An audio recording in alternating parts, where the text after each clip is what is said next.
فوجی فلاحی اداروں کے خلاف پروپیگنڈے کی اصلیت۔ گزشتہ کچھ ایام سے سوشل میڈیا پہ کئی پوسٹس گردش کر رہی ہیں جس میں خود ساختہ اعداد و شمار کے ذریعے عسکری فلاحی اداروں کی ساکھ کو نقصان پہنچانے کے لیے قیاس آرائیاں کی جا رہی ہیں۔ آئیے ان فلاحی اداروں کی حقیقت جانتے ہیں۔ فوجی فلاحی اداروں کی تاریخ کو جانچا جائے تو معلوم ہوتا ہے کہ ان کی جڑیں 1945 میں جنگ عظیم میں حصہ لینے والے سابق فوجیوں کی تعمیر نو کے لیے قائم کیے گئے فنڈ PWSRF سے ملتی ہیں۔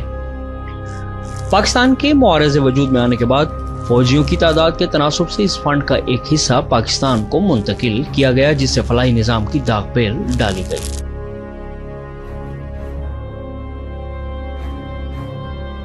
فوجی فلاحی اداروں کے دائرہ کار کو وسیع کرنے کے ساتھ ساتھ اقتصادی سرگرمیوں میں اضافہ اس لیے کیا گیا تاکہ حکومتی وسائل پر بوجھ بنے بغیر ریٹائرڈ فوجیوں کی بڑھتی ہوئی تعداد، دہشت گردی کے خلاف طویل جنگ میں شہداء کے لواحقین اور دوران جنگ زخمی ہونے والے فوجیوں کی کفالت کا انتظام کیا جائے۔ یہ ادارے تمام تر وسائل خود پیدا کر رہے ہیں اور حکومتی بجٹ سے 1% بھی امداد نہیں لیتے۔ اس کے ساتھ فوجی ادارے ٹیکس بھی ادا کرتے ہیں اور لوگوں کو ذریعہ معاش بھی فراہم کرتے ہیں۔ فوجی فاؤنڈیشن شہداء اور دوران سروس وفات پانے والے افراد کے لواحقین کی فلاح و بہبود کے لیے مالی معاونت فراہم کرنے کے ساتھ ساتھ جنگ کے دوران زخمی یا معذور ہو جانے والے اور ریٹائرڈ ملازمین کو باعزت روزگار فراہم کر رہا ہے، جس کا تخمینہ 10 ارب روپے سالانہ ہے۔ اگر فوجی فاؤنڈیشن یہ کام نہ کر رہی ہوتی تو حکومتی بجٹ پر سالانہ 10 ارب روپے کا اضافی بوجھ پڑتا۔ یہ ادارہ تقریباً 80% آمدنی فلاح و بہبود اور انسانی خدمت کی سرگرمیوں میں لگاتا ہے۔ ان اداروں میں کام کرنے والے 83% افراد سویلین ہیں۔ فیڈرل بورڈ آف ریونیو کے مطابق گزشتہ سال فوجی فاؤنڈیشن نے 150 ارب روپے کا ٹیکس قومی خزانے میں جمع کرایا۔ فوجی فاؤنڈیشن نے گزشتہ 5 سالوں میں حکومت کو ٹیکس اور لیویز کے طور پر 1 ٹریلین روپے ادا کیے ہیں۔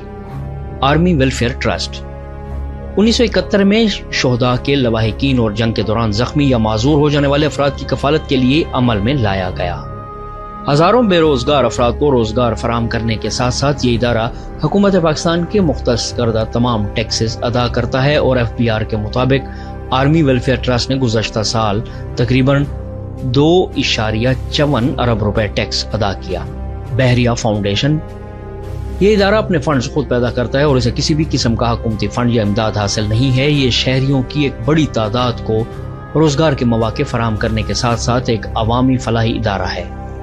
ایک بڑی تعداد میں سویلینز بھی بحریہ اسکولوں اور یونیورسٹیز میں تعلیم حاصل کر رہے ہیں۔ شاہین فاؤنڈیشن یہ پاکستان ایئر فورس کا ادارہ ریٹائرڈ PAF اہلکاروں، شہداء اور عام شہریوں کی فلاح و بہبود کو فروغ دینے کے لیے قائم کیا گیا تھا۔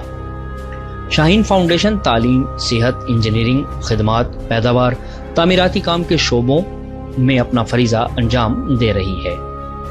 اس کے 3000 سے زائد ملازمین میں سے صرف 700 سابق PAF اہلکار ہیں، باقی 77% ملازمین سویلینز ہیں۔ اگر ہم مذکورہ بالا حقائق کا تنقیدی جائزہ لیں تو یہ بات عیاں ہے کہ فوجی فلاح و بہبود کا نظام انتہائی منظم ہے اور فلاحی سرگرمیوں کے علاوہ اگر کوئی بھی تجارتی اور صنعتی سرگرمی ہوتی ہے تو ریاست پاکستان کے لاگو کردہ تمام ٹیکسز یہ ادارے ادا کر رہے ہیں۔